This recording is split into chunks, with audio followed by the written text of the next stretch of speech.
Podcast presents. Welcome to the EBS podcast about nanodegrees. My name is Jim Seltenrijch and I'm the head of Master Studies here at the Estonian Business School.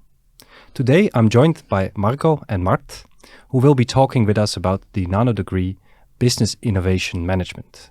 Welcome, guys. My first question to you would be, who should be interested in business innovation? Very broadly speaking, everybody who is doing it in their everyday life, like innovation managers, innovators at companies, but also, of course, everybody else who is interested to be doing it themselves in the future. Okay, so you're not specifically only focusing up on a niche, but you're looking for a very wide audience that can contribute from different kind of fields, let's say finance, marketing. In a way, we are talking about quite specific niche, doers, not just talkers. So that is a niche, of course, those who want to do it. But in a way, of course, it's not limited to only like very certain group who owns the title or has the title of innovation manager. Okay. Of course, this is much broader. All right. Okay. Marko, why is innovation management at the moment so relevant? So we read a lot about it. It is very hot topic also in the media, but why is it so relevant, or why should our students even care about this? Isn't this something that organizations do anyway? Well, I think that all organizations require periods of stability where things are as they are. But considering the situation that we're in, so for the past 2 years, we have been forced to think on our feet and try to come up with the solutions on how to essentially cope with the situation that we have in our hands due to pandemic.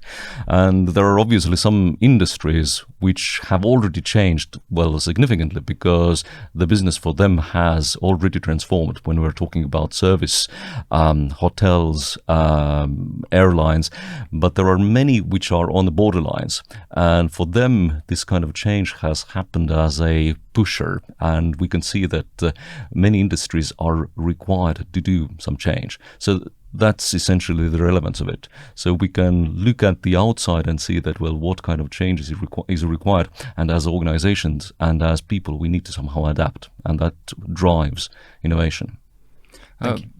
Maybe let's not frame this nanodegree as kind of connected to the pandemic. Of course, the pandemic has increased the speed of innovation that is needed, of course, yes. But in the 21st century, you just cannot have sustainable growth of the company and sustainable profitability without constantly innovating. Short term, of course, you can increase profitability and achieve growth by buying up other companies, for instance, yes, or cutting costs. But long term, innovation is really the only answer. And of course, as Marko said, pandemic kind of increased the speed. Yes, but it's not because of the pandemic we're talking about innovation. Mm-hmm. It is a widespread thing in society, and in the end, the long-term way to survive as an organization that you're also after. Yes, absolutely. Okay, very interesting. What would be the reasons why EBS students, but also people from the outside that are interested in this topic should join? What are you guys doing different? Different from what? Different from, let's say, regular strategy or strategic management courses. So you're not only focusing up on strategy, but you're actually talking about specific business innovation. Maybe very broadly speaking, this nano has kind of two pillars or legs to stand upon. One is the understanding. People who come, who want to join and who will be those doers of innovation, they need to understand why it's needed, how it can be done, all the kind of relevant theory behind it, and kind of big picture thing, and get knowledge. But that is far from enough. What is, in a way, the beauty of this nano, and as you ask, what makes it different is that the other pillar, as strong, maybe even stronger, is the practice. You need to make it happen. So you need to go to the details, not only the big picture. You need to do the practical things, really do them not once, but several times, so you get skills. So in a way, that is the kind of differentiator of this nano and these courses from maybe very many others. Okay, well, I can probably add one of the additional stories here. I guess that going back to one of my experience, which happened in September 2016. So I was invited to do a consulting gig in one of the organizations in the UK. It was immediately after Brexit, and this organization realized that they need to completely refocus their sales and their product as well. And they thought that, well, historically, United Kingdom has had really strong connections with the United States. And there was a group of 20 people, really intelligent people, who were sitting and working together with me and building up a scenario. And the scenario essentially said, well, 2 months from now, there will be elections also in the United States. And there, well, people will be slightly smarter than we are in the United Kingdom. And we will be able to do really nice business with the United States. Well, what they didn't realize that 2 months later, well, the election results brought us Donald Trump, which essentially also meant that the trade relations between UK and the United States were quite different. So the point is that even though you can bring in a group of very, very smart people, and when you simply do predictions according to the old paradigm, then, well, the predictions will be wrong. So you need to essentially develop a capability for innovating and to be ready to come up with flexible plans that are also there if things don't go as you had predicted.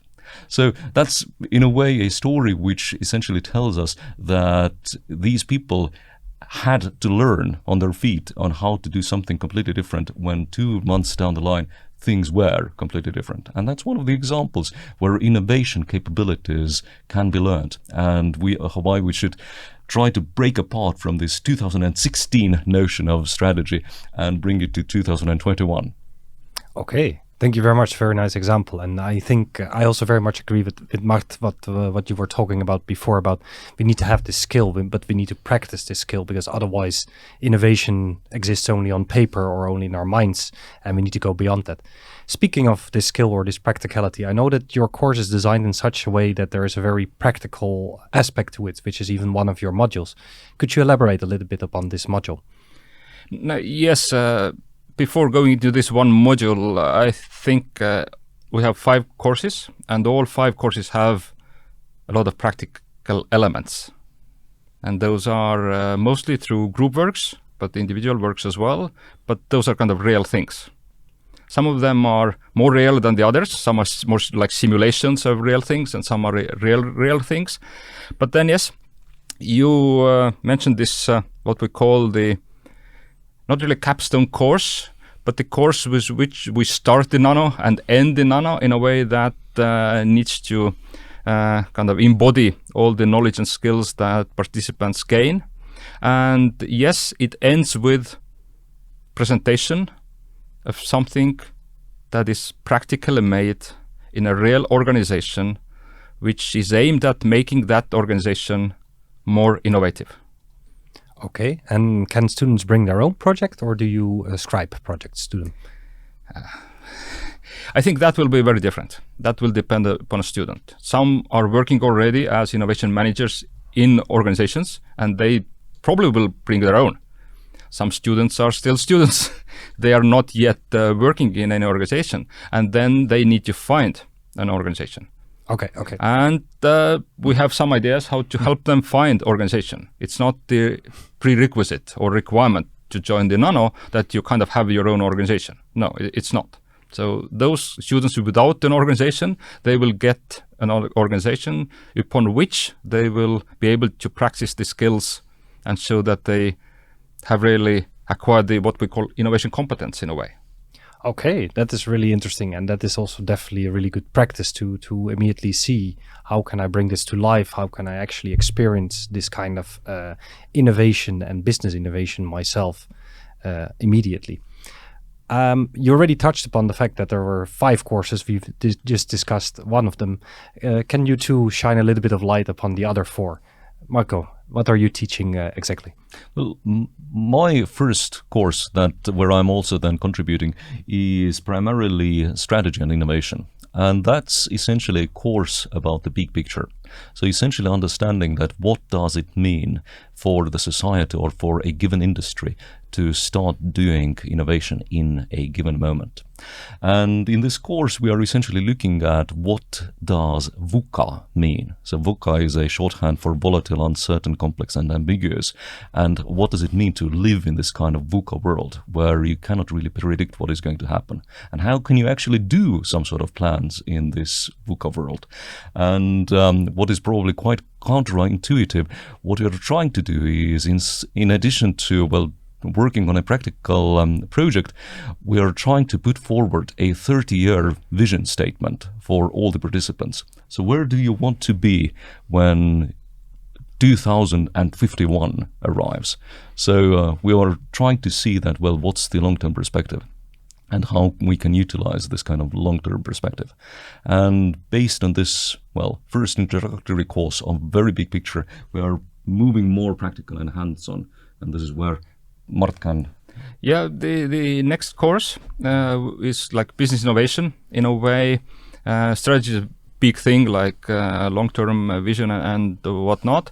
But then we're moving towards the real topic, the business innovation, kind of putting some, let's say, box around the big strategizing. And the first course will be like a landscape course.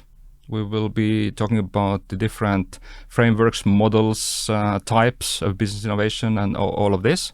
And business model innovation is one of the most important topics there, of course, because these days just product service innovation is not enough. Really business model, you need to innovate upon the whole business model, not just products and services anymore. And then we are taking as we're becoming more and more practical, there are two aspects, really. One aspect is organizational. How you organize the organization, the company, to be capable, as Marko very well said, capable of really delivering innovation. This is about culture, this is about processes, this is about structure, motivation of people, competences of people, so in a way organizational aspect. And that course is creating and sustaining an innovative organization, the course is called. And then the next course is managing business innovation process and projects. That is another aspect, individual. How you behave, what you do, but then who you are, the manager or innovator. And in that course, we're doing both. We're doing the innovator's perspective, really hands-on innovation project, of course simulated in groups. And then while those innovators present, the others put themselves into the manager's shoes. They listen, they comment, they do what we call innovation coaching. So that course is individual, but manager's perspective and innovator's perspective at the same time, interchangeably. Okay, so your Nano really provides the whole spectrum from the really high strategic level up until the very personal level. How should I behave as a person within my organization that is responsible or driving this kind of innovation processes? Yeah, in a way, I think we have very good the fourth bullet point here, because we're trying to answer the questions people come with to the Nano. It's why business innovation, what business innovation, and how. But then I think the biggest thing they get out of it is this: how can I, they who come, achieve the same, which means business innovation in my organization. So I think that is the key here as well. So they bring in their own perspective and they leave from the Nano with tool set, ability, skill set, frameworks, models to really make it happen. Okay, I think we could have not more nicely summarized this great talk. Thank you both very much for introducing your Nano degree. For those who has been joining us, the Business Innovation Management Nano will take place in the autumn of 2021. Thank you for listening.